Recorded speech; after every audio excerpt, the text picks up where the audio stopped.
Sehemu ya kuweza kujifunza. Hapa tunajifunza mafunzo ambayo tunaweza toa katika mazingara, lessons from nature in this short episode ambayo tutaweza kujifunza nayo ndani. Kwa hivyo hapo awali tumeweza kuona kweli kabisa ya kwamba kutokana na kitabu na ambacho kimeweza kuandikwa naye Ellen G. White, ya kwamba that everybody, each one of us, only one lease of life is granted unto us, and the inquiry with everyone should be, how can I invest my powers so that they may yield the greatest profit? Kwa familia zetu, how can I yield my powers? How can I invest my powers so that they can yield the greatest profit? Basi nitawezaje kuwekeza kile ambacho nimeweza kupewa na Mwenyezi Mungu angalau kiweze kuleta manufaa ambayo ni mengi katika maisha yangu? Kwa maana unajua kwamba hatuishi kwa ajili yetu, lakini tunaishi kwa ajili ya Mwenyezi Mungu. We live in because God has given us this life as a gift. And though now, again, still she says that how can I do most for the glory of God and benefit of my fellow men? For life is valuable only as it is used for the attainment of these ends. Mpenzi msikilizaji, maisha ni kitu serious kabisa, na usiweze kuchukulia maisha yako kwa kana kwamba ni hivi tu, na kwamba kupitia kwa afya tunatengeneza kiroho chetu, kupitia kwa afya tunahubiri neno la Mwenyezi Mungu, kupitia kwa afya tunaokolewa na tunaokoa watu ambao ni wengi zaidi. I want to repeat these words again, kwamba kwa kuweza kuvunja sheria na ambayo ni afya, tunajipatia magonjwa kuweza kujiambukiza. And so we sin then again indirectly to God, thereby we find, tutakuja tupate kwamba kabisa tunaambukizwa hata magonjwa mengi zaidi. Vunja sheria moja unavunja zile zingine zote. Lessons from nature now. Lessons from nature. Now, we're looking at the well-being. Since the well-being of the body, uzima wa mwili, the well-being of the body is even more accurately taught by Mother Nature herself. No one who wishes to enjoy life dares overlook her counsel. Sikiliza kwa lugha ya Kiswahili kwa wasikilizaji wangu kando na wale ambao wameweza kuketi kando na mitabeli ya 103.9 Baraton FM, nitaweza kutranslate tu ya kwamba anasema hivi ya kwamba tukizingatia mambo yote kabisa, kwamba uzima wa mihili yetu umeweza kuumbwa ili uweze kutegemea kikamilifu kabisa mafunzo ambayo tutakayaona kutokana na mazingira. Kwa hivyo mazingira yanatufunza mambo na ambayo ni specially sana, and so we need not to overlook these counsels that we are going to learn today. Kitu cha kwanza ni hiki, that plants never do well, right? Plants never do well in soil that is deficient. Mimea haiwezi kufanya vizuri wakati ambapo mchanga hauna rutuba ya kutosha. Umeweza kufanya ukulima, umelima kidogo, umeweza kuona kweli kabisa ukikosa kuweka ni DAP na urea as the fertilizers that we use somewhere, or when we refuse to put some decomposed matter katika ule mchanga ili uweze kupata rutuba kamili, basi mahindi yetu ambayo tutapanda siku ya leo hayatamea, hatutakula. So ni kumaanisha kwamba ile mimea haitaweza kuwa na uhai na itaweza kufa. So, and that's why we want to look again on this matter. We are using nature to learn some things about health. There are some plants that do better in one soil or climate than others do. Kama huku Nandi sijaweza kuona kweli kabisa maembe. Mimi ni Mkamba, nimetoka Ukambani by the way. Kwetu Ukambani we have seen maembe ikifanya vizuri sana kabisa, but hapa Wasingishu, lakini hapa Nandi County kipanda mmea wa miembe itakuwa tu ni maua kuangalia. Sasa nyingine inaweza enda ikauke. Lakini ukipeleka Ukambani ni kwamba it will do well. Kama saizi ya kwamba zishayaka bands, tunangoja January mwezi wa pili tuanze kukula. Watu wa Tarakanidi I know by December mtakuwa mnatuletea maembe yenu huko. But I want to say that hiyo mimea yaweza fanya vizuri huko Ukambani, lakini haiwezi fanya vizuri hapa Nandi County. Majani chai haiwezi mea vizuri Ukambani, lakini yaweza fanya vizuri huku. And so we are looking at that. Those are lessons that we need to learn first. So one thing is this: some thrive in high attitudes and others in lower. The same law seems to operate in mankind again, dear listener and dear viewer. The darker races, mumi ni mweusi na kuna mzungu ako mahali.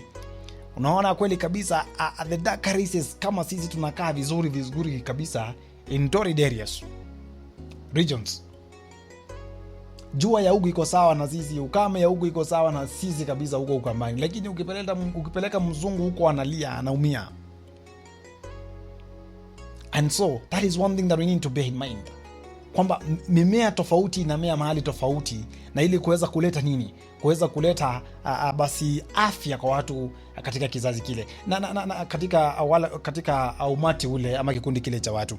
Na ninakumbuka vizuri ya kwamba pia mwandishi Ellen G. anasema kwamba Mwenyezi Mungu ameweza kutubariki na mimea tofauti. Usijistress kama wewe unatoka Marsabit hatuwezi pata red cabbage na broccoli, lakini utaweza kupata ya kwamba kuna fruits na vyakula ambavyo vinamea huko na ambazo ziko na properties, nutrients sawia na zile ambazo tunapata kwa red cabbage, broccoli and the thing. So that is something that I want us to learn. Hiyo ni kitu cha kwanza. Now, secondly, while plant life subsists on inorganic matter, animal life subsists on organic. Kwa hivyo tunaona kweli kabisa mimea inategemea nini? Mimea inategemea mchanga ili kuweza kutupa nini? Kuweza kutupa basi vyakula mzuri. Na pia unaona kweli kabisa nayo maisha, wanyama na wanadamu wanategemea sasa organic matter, ambayo ndio sasa mimea yenyewe, ili kuweza kuishi maisha na ambayo ni mzuri. If you did not know, now you know. This is some biology class, maybe we are doing it. But moreover, as plant life was created before animal life, the truth is that the plant kingdom can get along without the animal. Turudi katika uumbaji. Mimea iliweza kuumbwa kwanza na wanyama wakaumbwa baadaye. Meaning that mimea hii ambayo imeweza kuumbwa kwanza itakaa na inakaa bila hata kutegemea wanyama. Lakini wanyama hawezi ishi bila kutegemea basi mimea. Meaning vegetation ama mimea yetu inahitaji kabisa mazingara mema kabisa, Mother Earth, ili kuweza kufanya vizuri zaidi. Lakini tunaona kweli kabisa tukiendelea kuzungumza na tukiendelea kujifunza hili swala ya kwamba mwanadamu na mtu mimi na wanyama wote, sisi wote tunahitaji zaidi, tunahitaji mchanga. Tunahitaji mchanga wenyewe, Mother Nature, na tunahitaji mimea ili tuweze kuishi katika maisha haya vizuri pasipo na kuweza kupata kudhoofika. In other words, plant life is dependent on the soil for existence, while animal life is dependent on vegetation. So, unaona?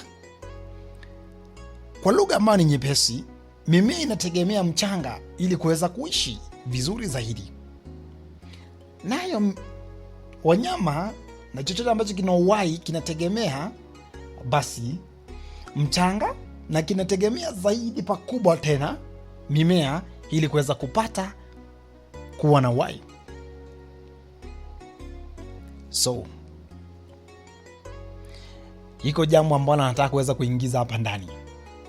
We have seen from nature that animals depend on plants and soil to survive, me and any other. So meaning now again we reach to the broad and big subject that is widely discussed by so many. Tuzungumzie flesh diet.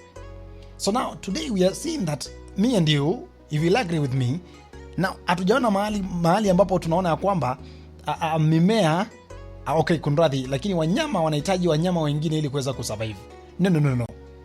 No.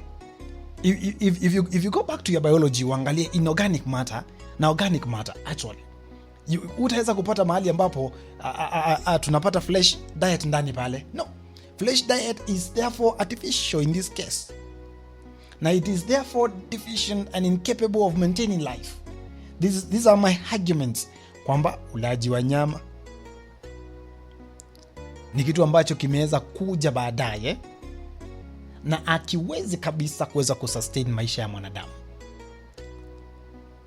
Iweza kuwa nilikuwa nazungumza na kijana mmoja ambaye anafanya somo la nursing, uuguzi hapa katika chuo chetu cha Baraton, na akaweza kuwagi akaniambia kwamba mimi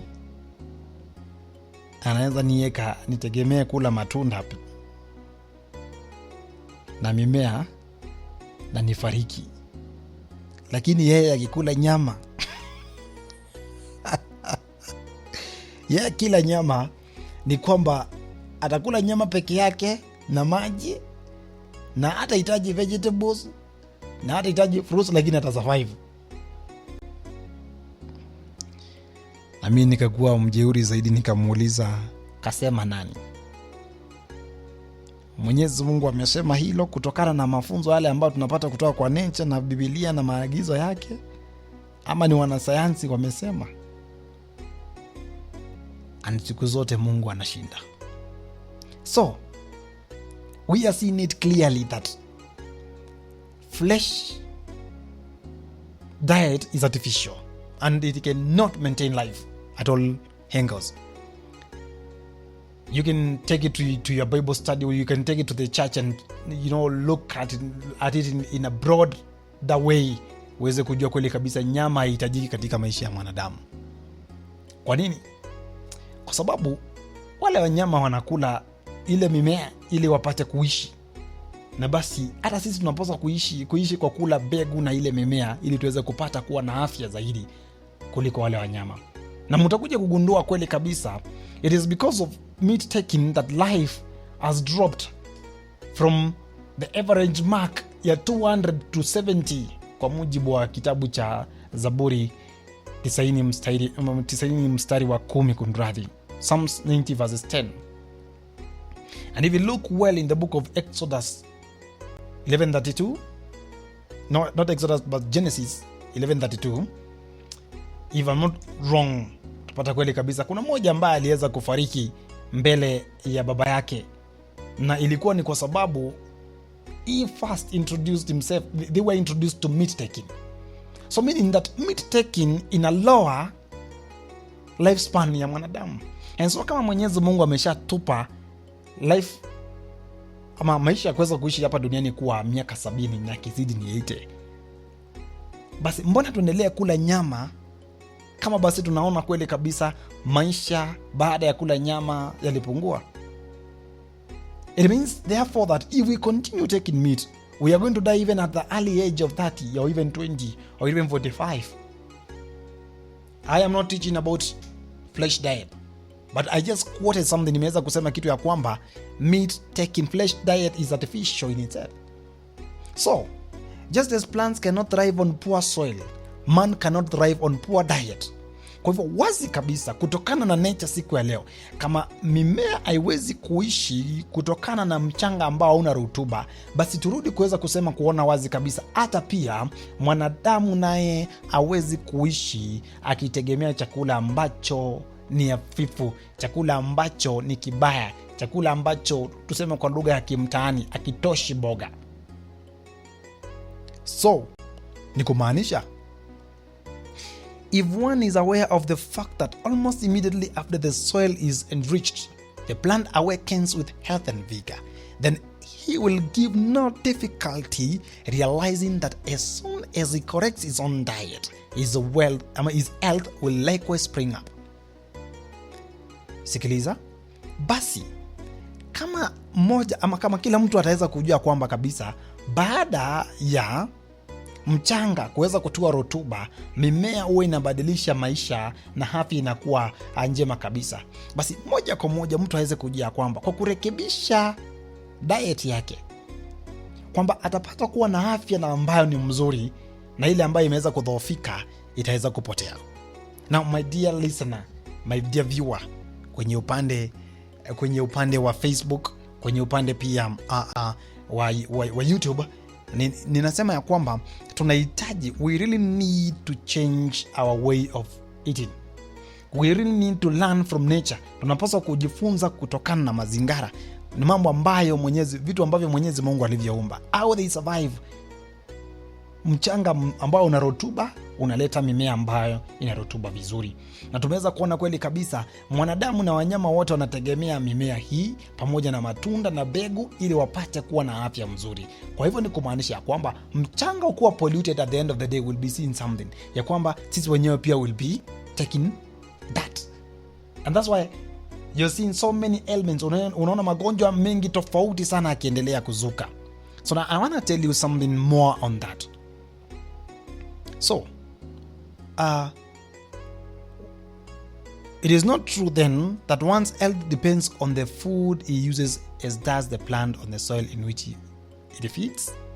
So if the sufferer's faulty diet is the cause of the ailment, and in most cases in our day it is, then no kind or amount of drug can cure him. Kwa hivyo kama basi kwa kukula vibaya tunapata magonjwa, ni kumaanisha kwamba hakuna dawa ya hospitali yoyote ambayo inaweza tuponya, isipokuwa basi kubadilisha namna ya kuweza kula ili tuweze kunywa dawa na kabisa tuweze kupona. Na ana put it straight here. Kama mwili wako umeweza kukosa ions, kama mwili wako umeweza kukosa pia potassium, calcium and the thing, hakuna dawa ambayo inaweza kuponya isipokuwa tu chakula kizuri, proper diet. So I want to say one thing here then. We have to stop putting our lives in the hands of doctors, because the cause of our ailments inatokana na kuweza kuvunja sheria za afya. Basi tuende turudie pale kwenye sheria zile za afya tulizoharibu na tuweze kula vizuri, then tutaweza kupata kuwa na afya na ambao ni mzuri. And so now there's one thing I want to tell you, that exercise on top of that, mazoezi juu ya hayo, kuweza kuweka mwili wako kuwa msafi basi, na mazingira yale ambao surrounding yako pale nyumbani ya kuwa masafi, basi we shall be okay, we shall remain to be okay. So let it be known, understood, that anyone living on a poor diet or in unpleasant surroundings,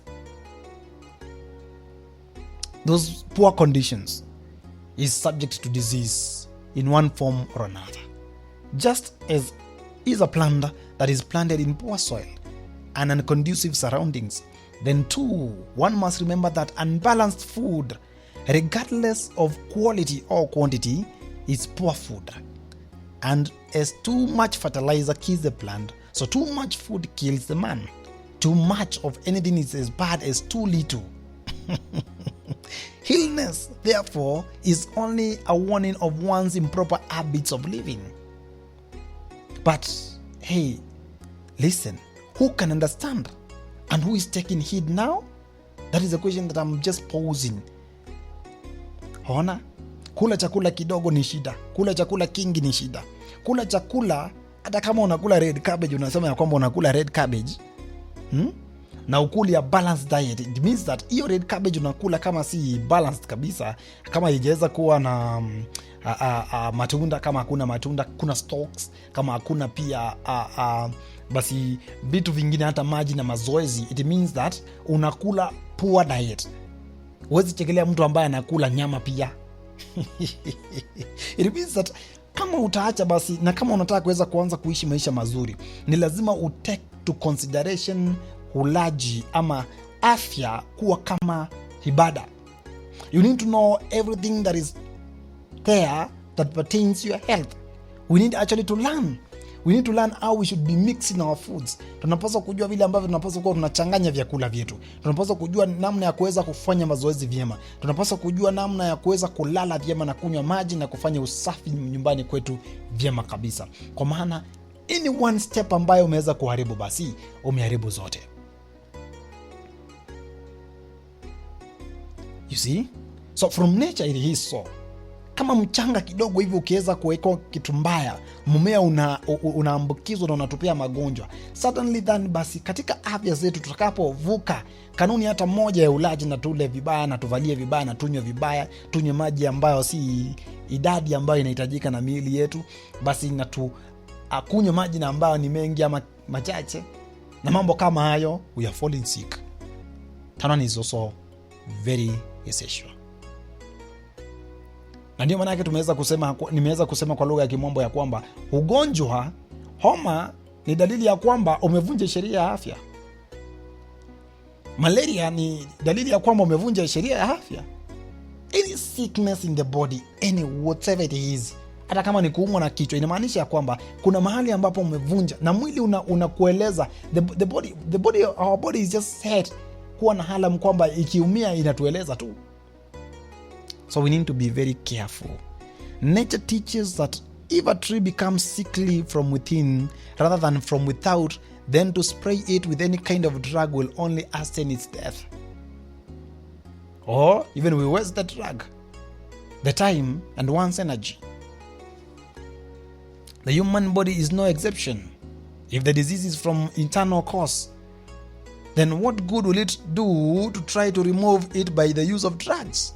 In such a case, drugs will not remove the cause, but rather do greater harm and hasten the end of life.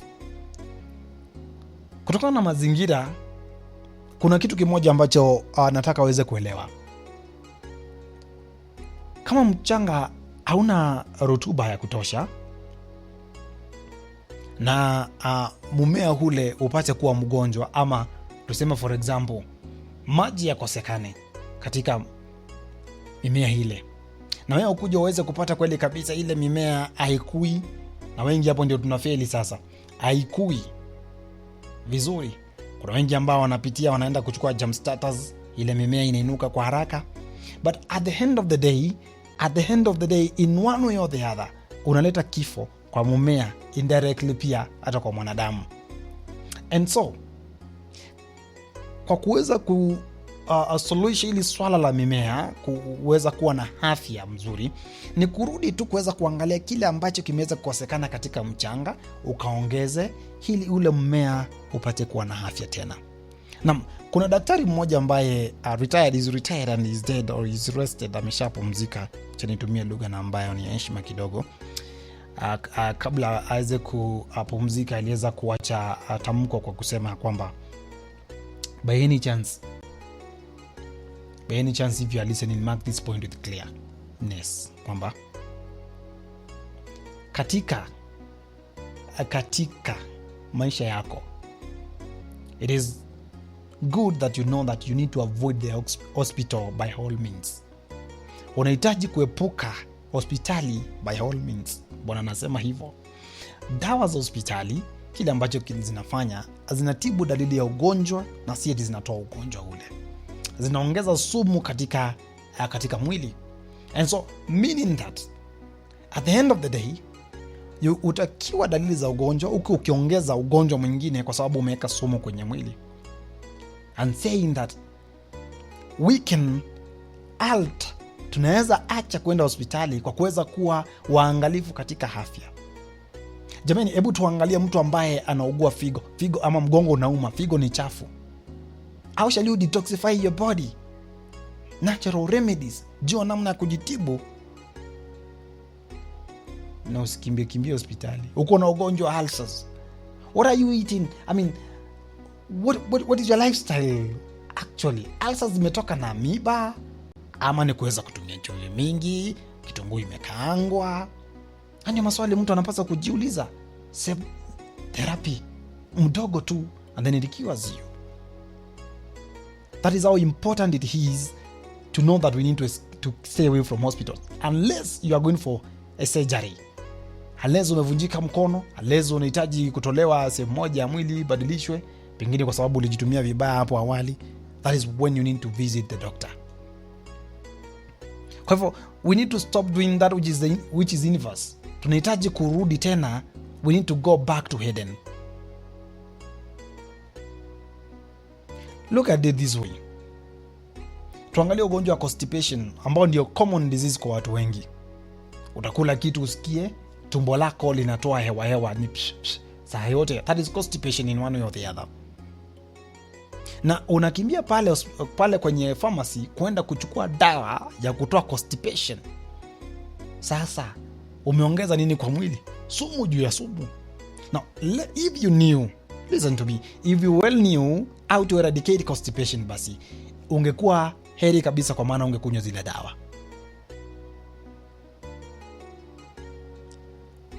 I want you to know one thing also, as I wind up this topic,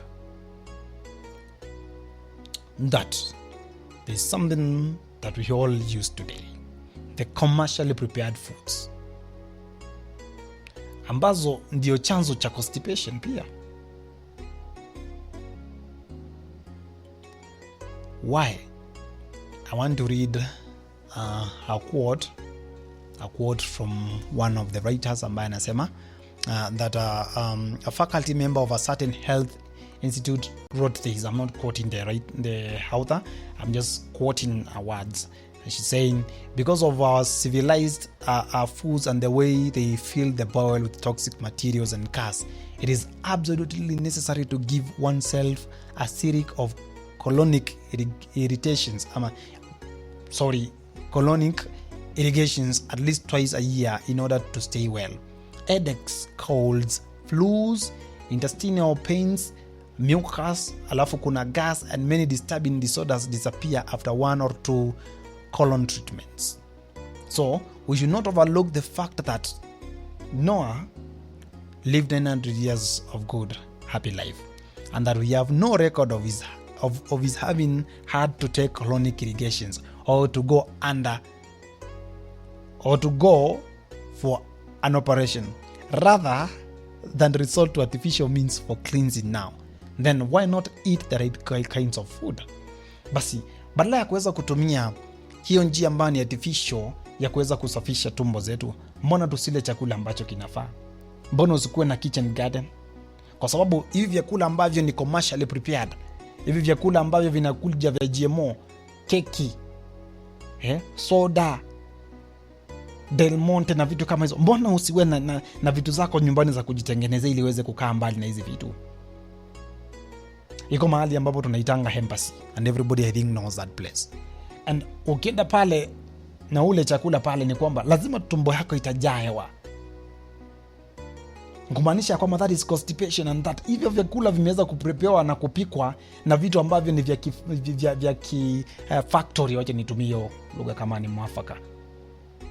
And that is why utasikia tu hewa saa yote kwa tumbo, and it is an healthy surrounding kabisa, yet men, sons and daughters of God wanaendelea kupewa sumu pole.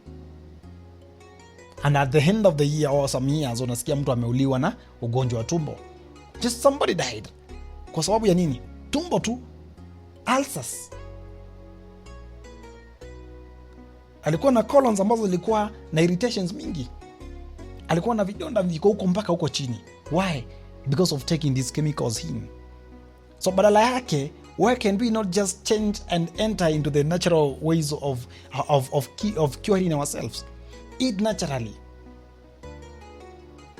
Jitengenezea chakula kama itawezekana, try as much as possible kuwa na kitchen garden. Vyakula vyako vyakula jilishie pale nyumbani, chana kukimbia pale sokoni. Let us have a balanced diet which will keep our bowels free from toxic materials and gas. So, from nature, we get that we really need to eat naturally. We need to eat from our own gardens, ikiwezekana. We need to drink water from our own boreholes. Boreholes. Yeah, we need to do that actually. Kwa mpenzi msikilizaji, that is something that actually we need to know about nature. That is what I had for you about nature. Ukiwa na kitu ya kuweza kuongezea swali lolote, utaweza kuandika pale na basi utakuwa unasaidia mwingine. That is what I can offer. That is the little light that I have about lessons from nature. If it makes sense, just subscribe, like, comment pale. If you have something to add on top of that, usisahau kuweza kuandika ujumbe wako pale, nitakuwa sawa. Basi mpenzi msikilizaji, yatakuwa ni mambo mazuri ambayo tumeweza kuangalia siku ya leo. Mwenyezi Mungu, may God bless you.